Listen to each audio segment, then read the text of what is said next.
abundant lives abide.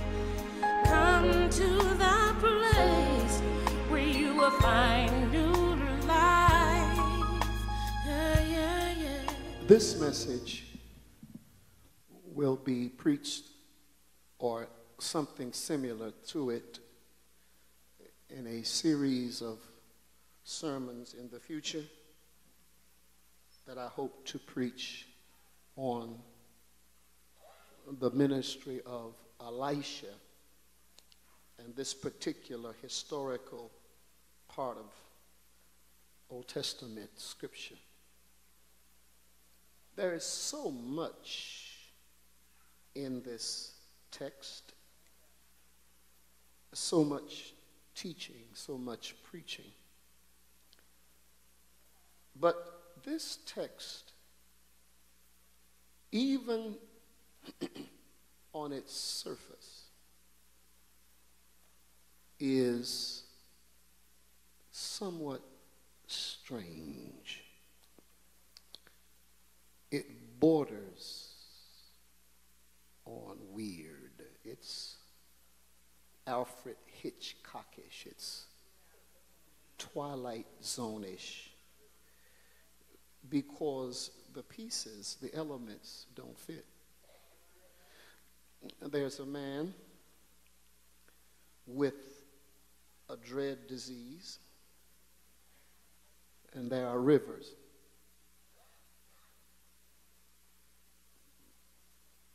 Serious disease and rivers. The two have very little to do with each other. And when I thought about the prominent place that rivers played in the text, it made me a little curious about the rivers of the world. So I thought about the Tigris River. It rises in a lake in southeastern Turkey. The Tigris flows 1,180 miles. It confluences with another river with which you're familiar, the Euphrates, which originates in Turkey, flowing 1,740 miles. Both flow into the Persian Gulf.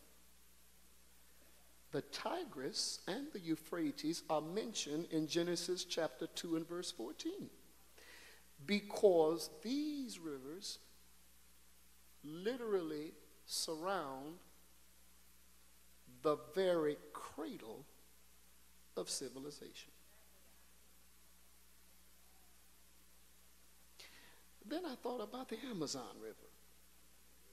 It is the largest discharge river in the world. It flows approximately 4,000 miles. It is the second largest river in the world. You've heard of the Nile River. Flows throughout northeast Africa. It is the longest river in the world. It is shared by 11 nations in Africa. It is the literal water source of Egypt and Sudan. I had the privilege of drinking from the Nile River many years ago when I visited Sudan.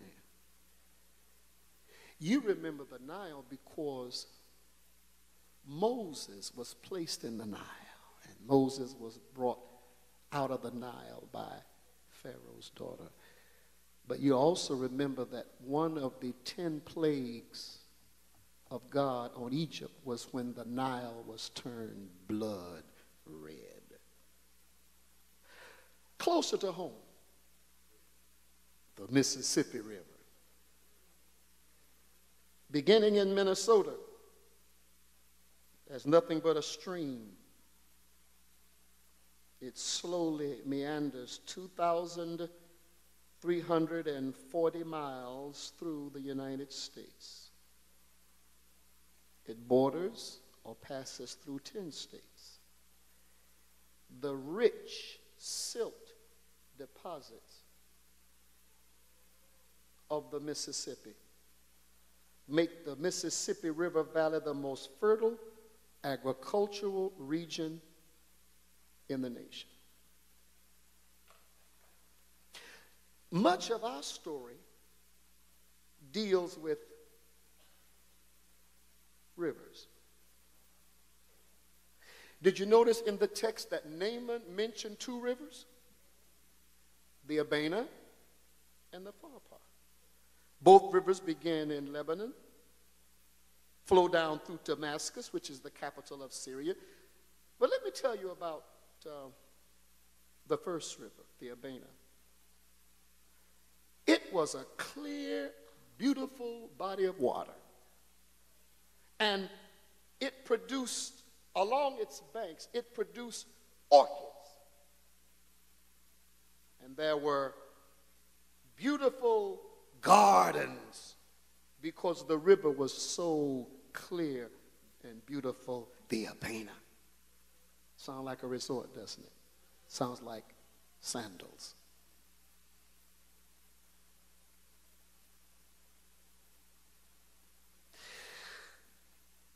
But there's another river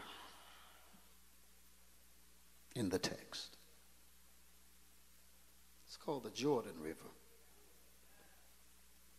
It's in West Asia.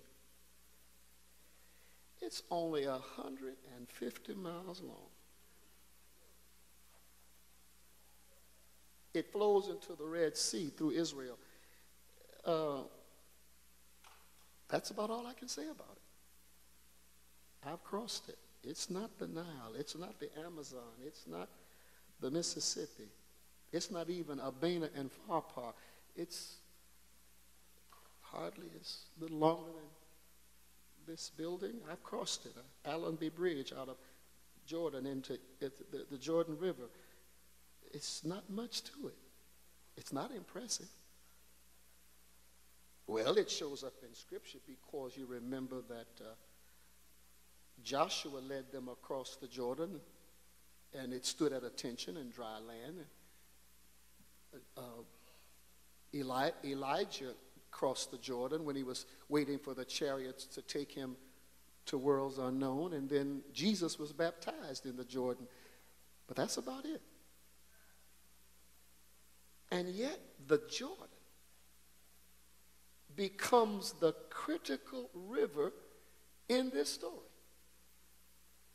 The Jordan River.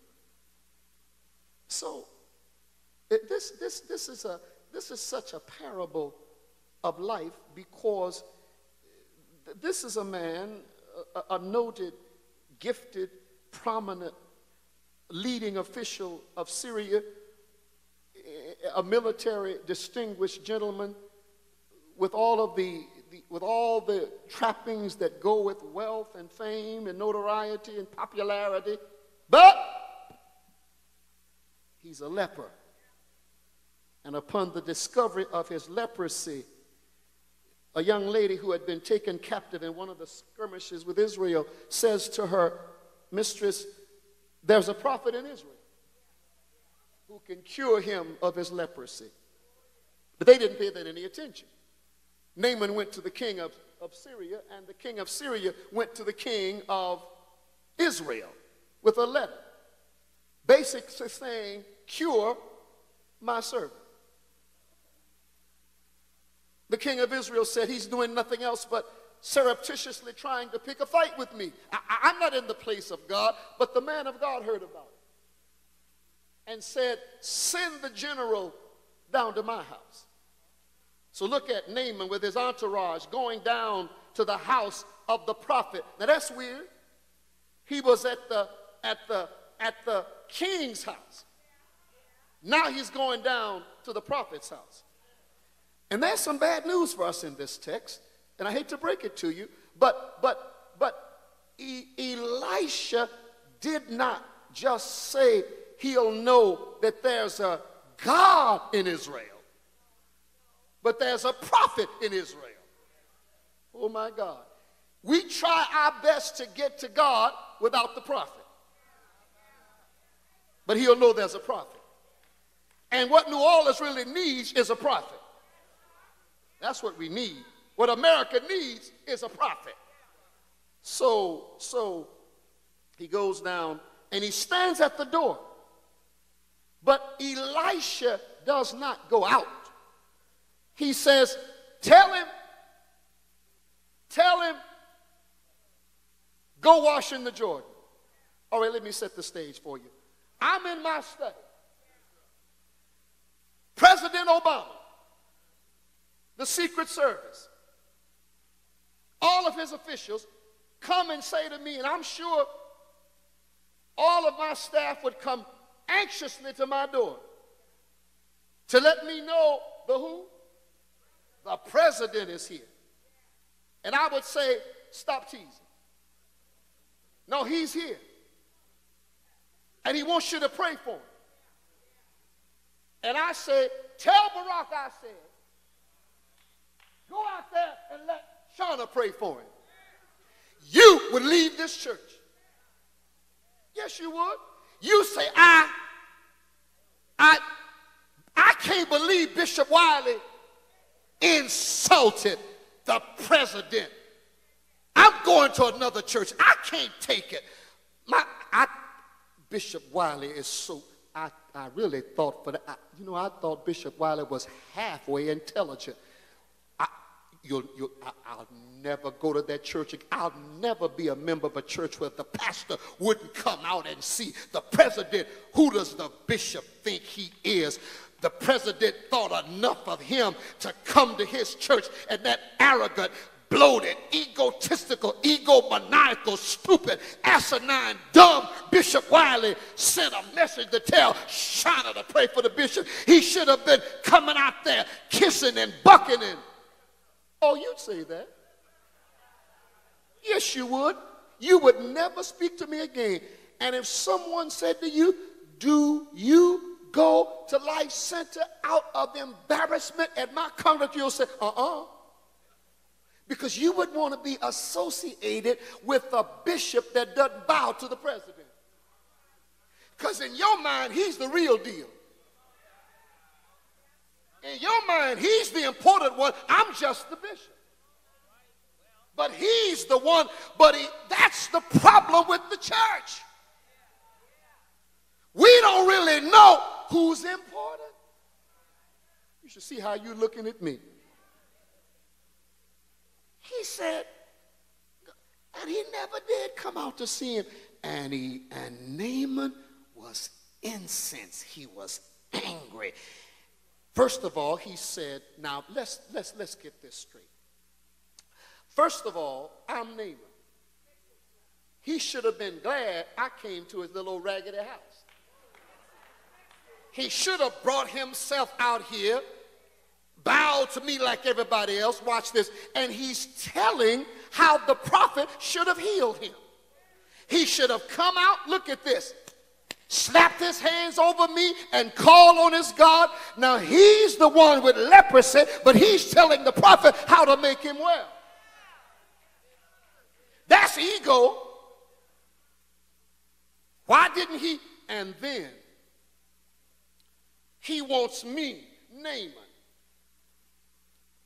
to go wash in muddy Jordan. You can't even see into that thing. It's murky, it's muddy, it's not attractive. The Nile. I'd wash in the Nile. I'd wash in the Amazon. I'd wash in the Tigris. But even in my home state, there's Abana and Pharpar, beautiful rivers, glorious and clear and clean. And that preacher wants me to wash in Jordan. I'm going home. Watch this. Still with my leprosy. But I'm going home. I'm still sick, but I'm going home. Until someone said in the J. Douglas Wiley Taylor translation, don't be no fool. You still have leprosy and you're going to die, so maybe, just maybe, this is the answer. Let me tell you something, saints. This text clearly identifies two unavoidable realities. First of all, here's the reality. We recognize the problem, but we don't recognize the reality of the problem. That's what's wrong with the world.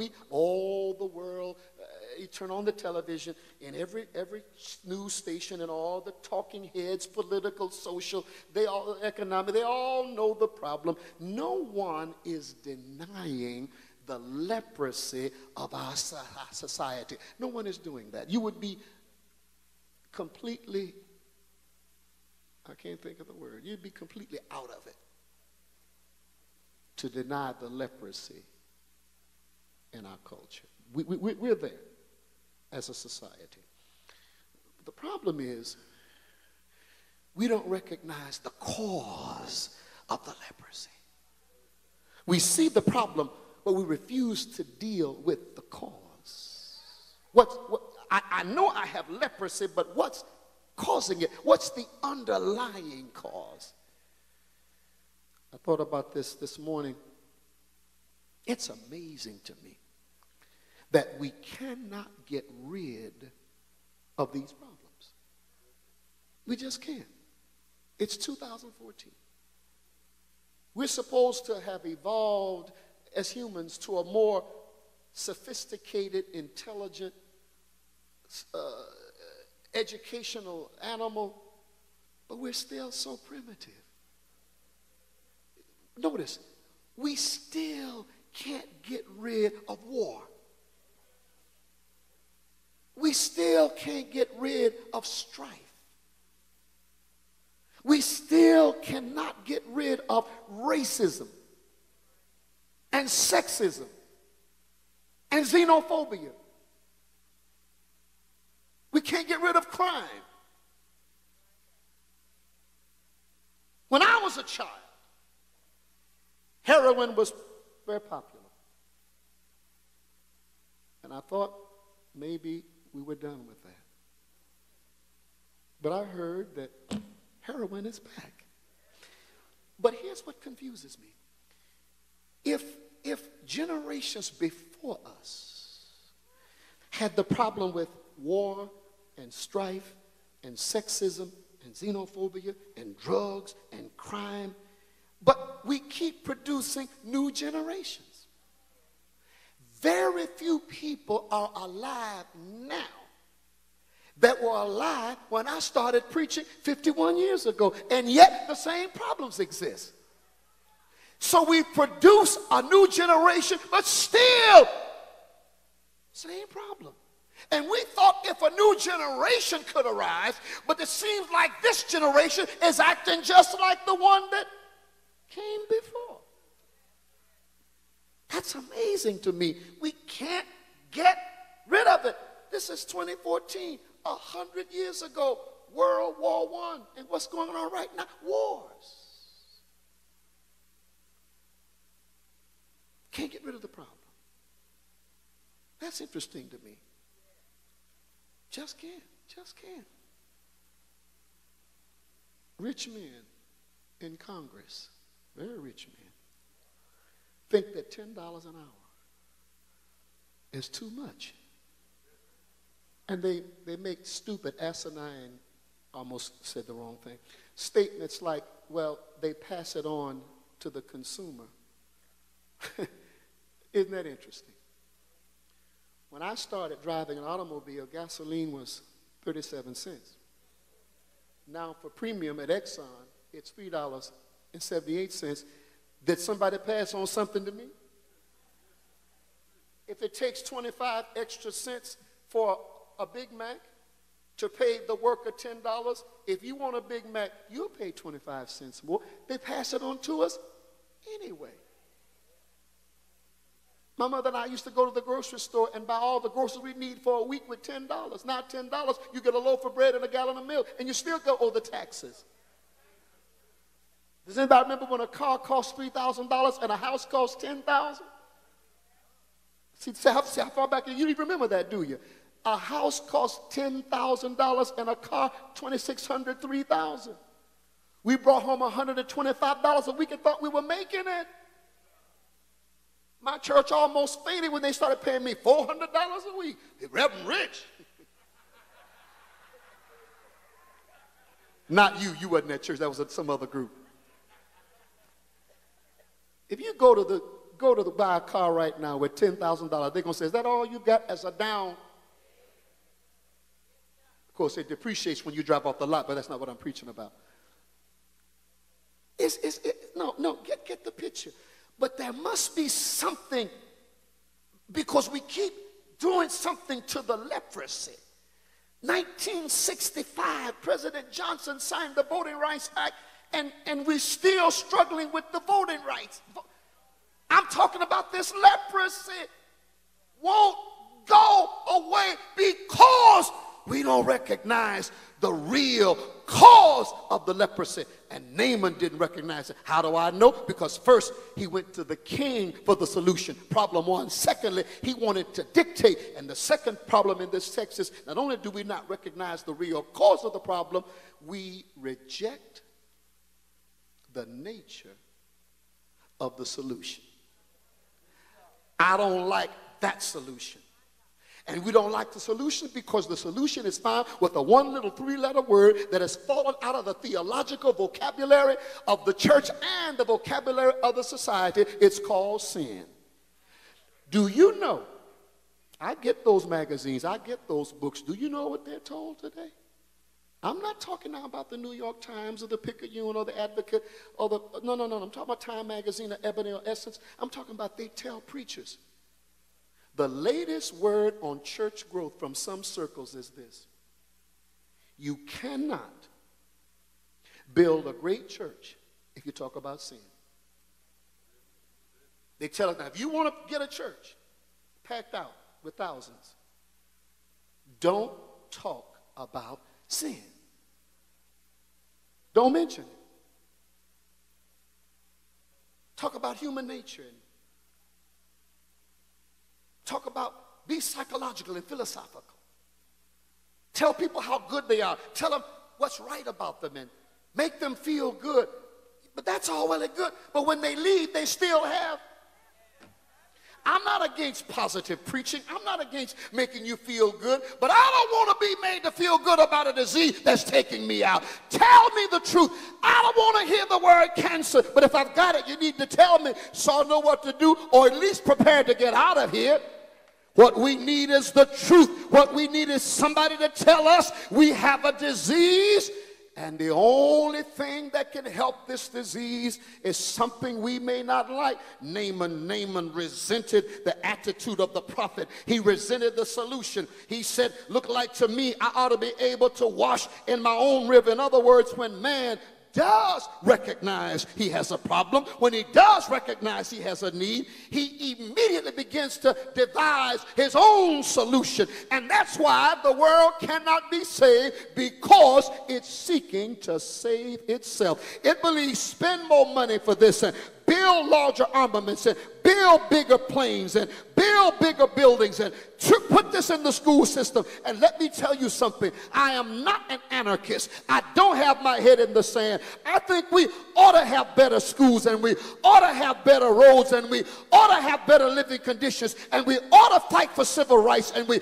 ought to fight for racial justice, and we ought to fight to change things. But if you don't get rid of the leprosy and the cause of it, the problem will still be there. Don't you let anybody tell you that a hoodie got Trayvon Martin killed. Martin Luther King didn't wear a hoodie. Malcolm X didn't wear a hoodie. Medgar Evers didn't wear a hoodie. Emmett Till didn't wear a hoodie.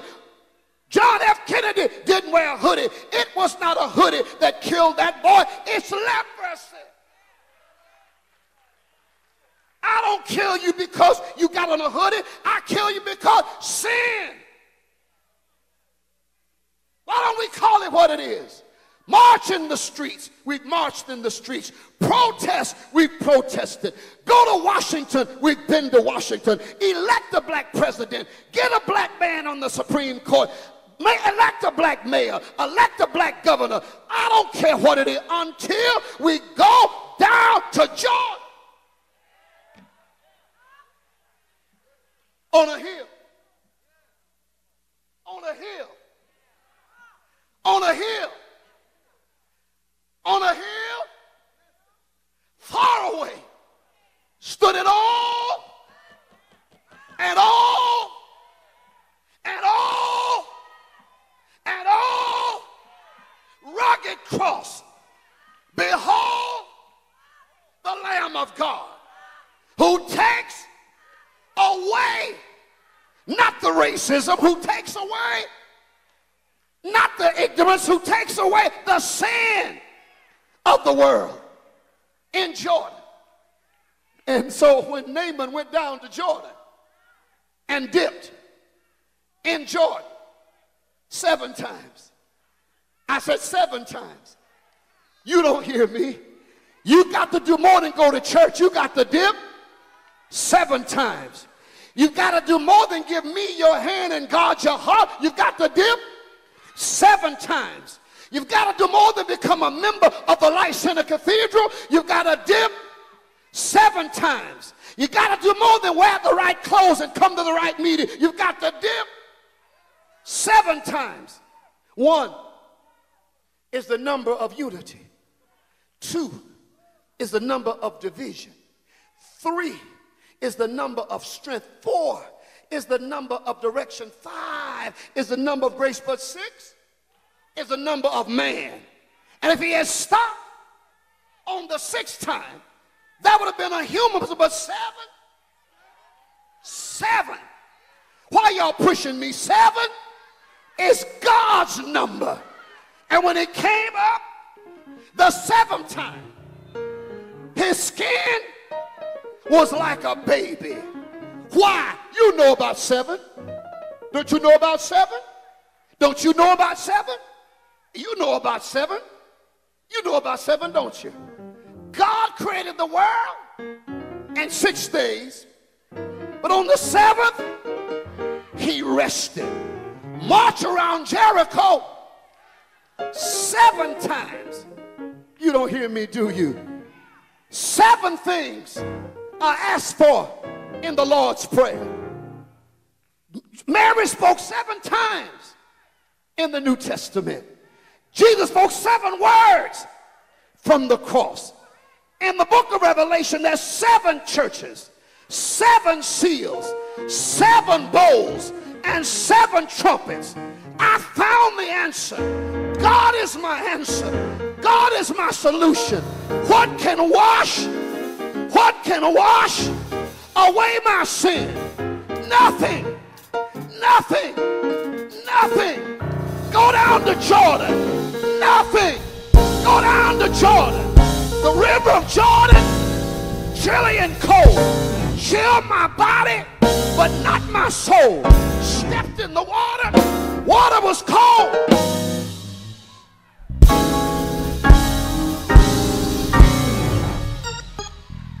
I found the answer. His blood can wash, can wash, can wash, can wash away. That's it. That's it. New life in Jesus.